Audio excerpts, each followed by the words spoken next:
Hi there, Lee from Rock Tours of London. Today we're off to a really small island in the middle of the River Thames near a place called Twickenham. It's kind of like a little place of its own really. It's like the Vatican or something. You know, it's not big, it's about 400 metres long and about 100 metres wide. The only way to get on it is via the footbridge, well, unless you swim or wait till the tide goes out and then walk over. And it's called Eel Pie Island.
We'll start with Jeff Beck.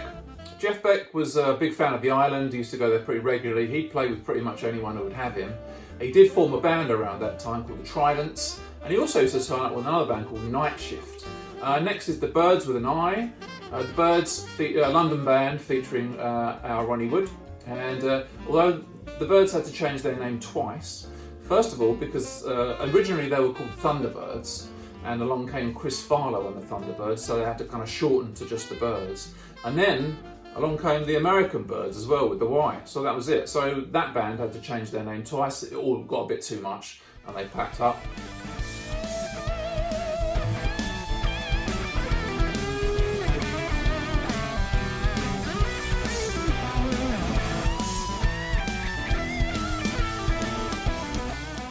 Then we've got the Manish Boys featuring Davy Jones as he was then, David Bowie as he became later on in January 1966, and then we've got the first appearance of the Rolling Stones in 1963.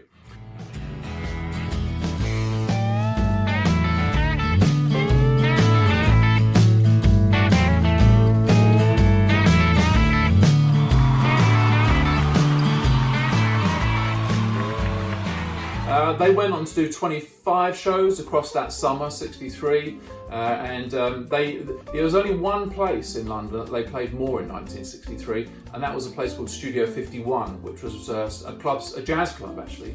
They were paid £45 a show. Quite a lot was happening for the Stones at that time. They had their first single out, which was their version of Chuck Berry's Come On. They also got spotted by the Australian promoter Robert Stigwood, and he offered them a tour later on that started in January 64. It was called Group Scene 64.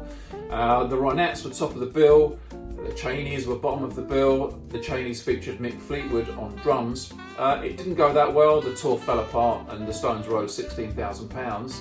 In a later video, when we get to the Scottish St James in Mayfair, close to Mayfair, I'll tell you what happened with that, what Keith Richards did with to get his money back from Robert Stigwood. So that was the Stones. We've got the Yardbirds. This is the Yardbirds with Eric Clapton. We've got Georgie Fame and the Blue Flames taking a night off from their residency at the Flamingo in Soho. John Mayall's Blues Breakers, first appearance. This is with Bernie Watson on guitar. Okay, so lots more guitarists to come, as we know. And Manfred Mann singer Paul Jones. Paul Jones, only a few months before that, had turned down an offer from Brian Jones to be the lead singer in his new band, the Rolling Stones.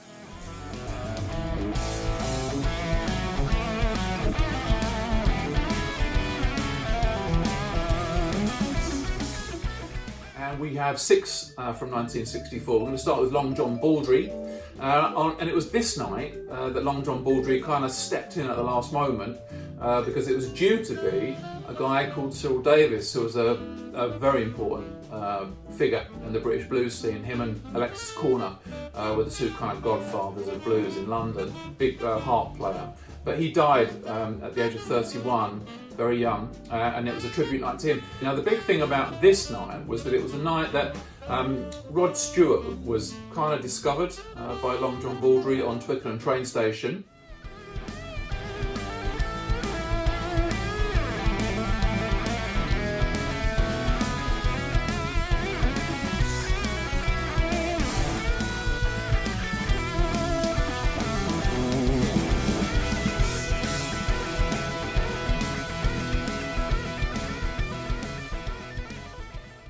Next up, the Alex Harvey Soul Band.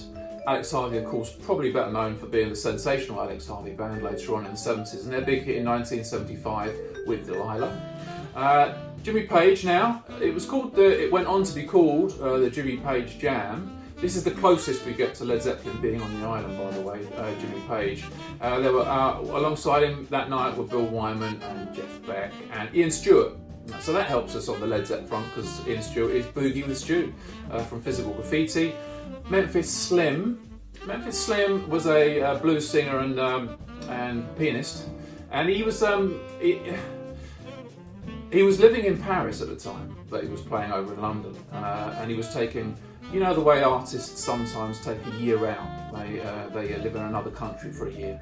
So that's what Memphis Slim was doing at that time. And also, all of his contracts were drawn up in the name Peter Chapman. And I'm sure that really helped him keep his tax affairs in order. Then we've got Little Walter, King of the Blues Harpists, big influence. And then a really big one, Chester Burnett, or probably as we know him best, Howlin' Wolf. That night, a little bit controversial, at least for Andrew Loog Oldham. Andrew Oldham was the Stones manager at the time, and Bill Wyman wanted to get up and jam with Howlin' Wolf. Andrew Loog Oldham wasn't very keen because Bill Wyman was a contracted Rolling Stone at the time.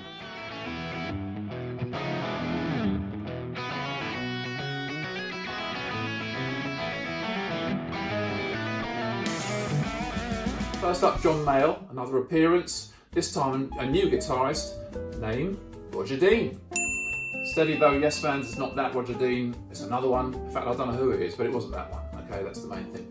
Buddy Guy, he plays on the island over from Chicago, and he's got Rod Stewart singing. Rod Stewart, not bad. Little gig for Rod there. John Mayall's Blues Breakers, again, this time with Eric Clapton, although it's Eric's first appearance with the Blues Breakers on the island, but Eric turns up a little bit late. And for the first 3 songs, Robin Trower steps in on guitar. Robin Trower, later of Procol Harum, he kind of joined Procol Harum just after A White Shade of Pale. Then we've got Zoot Money's Big Roll Band.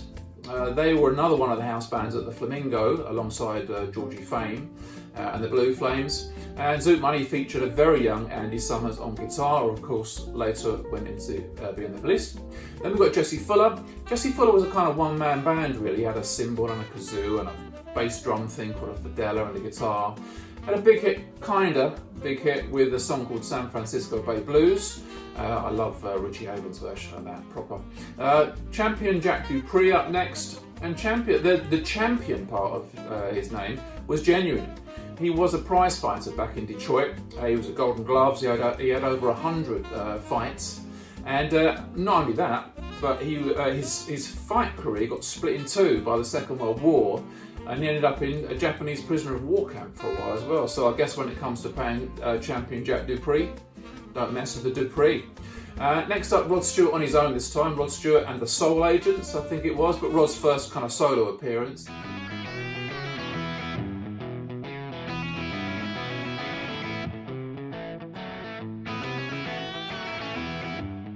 Then we've got the Graham Bond organisation. Graham Bond at the time, Jack Bruce and Ginger Baker. Apparently, Graham Bond's organ was too big to get across the footbridge, so they had to use a rowboat. If you can imagine Jack Bruce and Ginger Baker helping Graham Bond with his organ, pushing it across the water on a rowboat there, but that's what happened.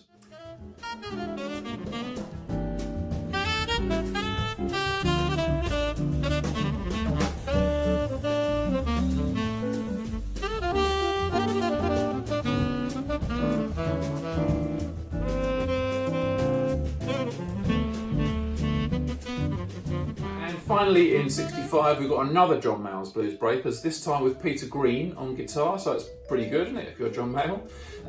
The reason that Peter Green's in, it turned out to be temporary, is because Eric Clapton, he's gone off to Greece. No sooner has he got the job with John Mayall that he thought, well, I just fancy a trip to Greece, so that's what he's done. I think Pete Frame called them the Greek balloons, and I think Eric Clapton called them the gonads or something. Anyway, Eric's gone off to Greece for a bit. He does come back, and when he comes back, John Mayall's got Peter Green and Eric's back, and then what am I going to do? Well, he got rid of Peter Green and had Eric back again. There you go. That was what life was like for John Mayall at the time.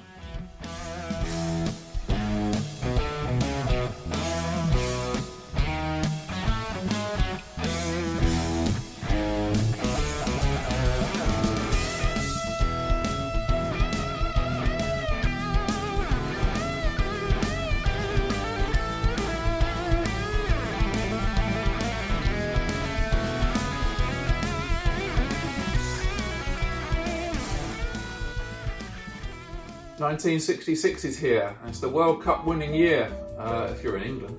Well, even if you're not in England. We won. So Elkie Brooks, we're going to start with. Elkie Brooks had a few smallish hits in the mid-60s as a solo artist. We probably know her better for later on in the early 70s when she was part of Vinegar Joe with Robert Palmer, and then as a solo artist in 77, huge hit with Pearl's the Singer. Jimmy Cliff comes over from Jamaica, and he was an early signing, not one of the first, but pretty early on for Chris Blackwell's Ireland label, and way before Bob Marley signed to Ireland and the Wailers signed to Ireland in 1973. If you're a Jethro Tull fan or a Fairport Convention fan, you're probably thinking, well, why are you mentioning them alongside Jimmy Cliff? Well, the reason is Jimmy Cliff's bass player that night was Dave Pegg. Cream. This was Cream's only their 11th gig. And they were really unsure about their name, even at that point. And so the contract that was drawn up was made to Eric Clapton, Jack Bruce and Peter Baker. For the audience, I know that now when we look back, we think, oh, Cream, how amazing that must have been. I mean, I saw Cream at the reunion, the Royal Albert Hall in 2007.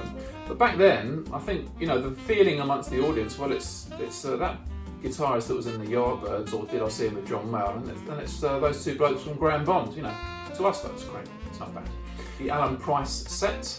Alan Price, fresh out of the Animals, for very good reason, at least as far as Eric Burdon's concerned. If you want to know the story about why the Animals split up, look up The House of the Rising Sun and see who wrote it. Despite the fact that it was a song that had been around since the 30s, Alan Price did pretty well there. And Eric Burdon's still talking about it now, even as we speak. Even when you're watching this video, Eric Burdon's talking about it, not happy. The tea set, and when I say the tea set, there are a lot of Pink Floyds going, oh, what? No, it's not that tea set. It is the tea set that made the Pink Floyd change their name from the tea set to the Pink Floyd, but we're going to come to them.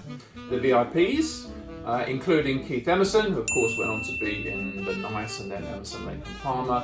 And I think the VIPs had a couple of spooky tits in there as well, or at least one. And finishing up 1966, we've got The Herd, featuring a very young 16-year-old Peter Frampton. He was just fresh out of school. He'd been to school with Davy Jones, or David Bowie as we know him. Peter Frampton's father was a teacher at that school, and he taught art and boxing.